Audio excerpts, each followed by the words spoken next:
J'en viens au deuxième titre de cette édition, le dialogue républicain qui a repris avec l'opposition. Le Premier ministre Jano Ahoussou-Kouadio a eu une séance de travail avec les représentants des partis politiques de l'opposition ivoirienne.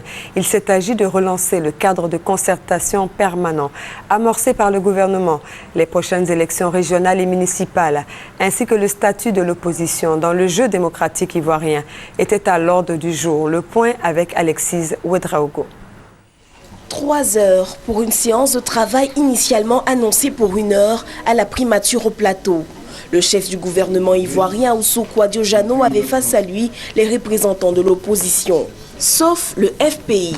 Les questions du financement des partis politiques de l'opposition ainsi que leur participation aux prochaines élections régionales et municipales ont été visitées. Les partis politiques de l'opposition n'ont pas participé aux législatives.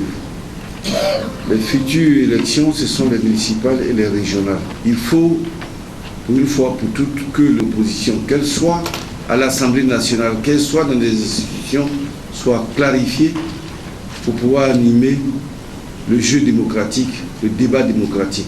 Cette rencontre en présence des ministres de l'Intérieur, celui des ex-combattants et des victimes de guerre et de l'artisanat, intervient moins de 5 mois après la rencontre avec le Front populaire ivoirien. Cette rencontre avait permis d'annoncer la relance du cadre de concertation permanent entre le gouvernement ivoirien et l'opposition. Il y a eu un chronogramme qui a été mis en place, des commissions qui sont en train d'être formées pour pouvoir essayer de trouver ensemble des solutions à tous les points essentiels qui nous permettront de pouvoir avoir des solutions apaisées et de pouvoir contribuer à la paix dans notre pays. Ce qui nous rassure, c'est qu'au niveau des travaux, le FPI participe et donc nous parlons tous d'une même voix. La prochaine rencontre, elle, est attendue pour le 22 décembre prochain.